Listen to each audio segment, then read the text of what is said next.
Sa ating pong balitang sports, Filipina tennis player na si Alex Ayala nakatakdang lumahok sa Jingshan Tennis Open sa China. Narito ang balita mula kay Kyle Basa.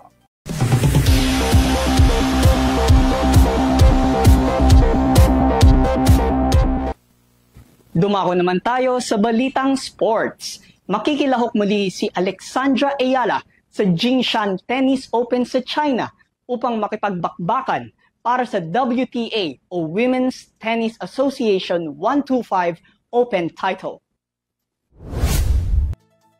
Namataan nating mga fans ang kanyang historic run sa Sao Paulo Open sa Brazil nitong nakaraang linggo lamang at handa na ulit siyang makapagsagupaan at irepresenta ang Pilipinas.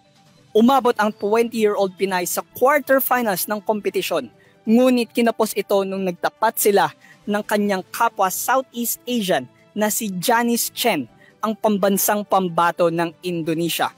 Ang final score ng pagtapat nila ay 6-4, 6-1.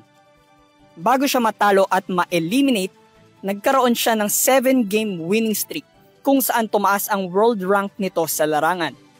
Ngayon naman ay matutunghayan natin muli ang left-handed prodigy ng Pinas, kung saan maraming mga professional players at fans ang rumirespeto sa kanyang mga achievements.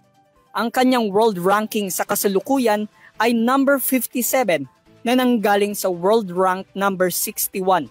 Ang naturang date ng Jingshan Tennis Open 2025 ay magsisimula ng September 18 hanggang September 22.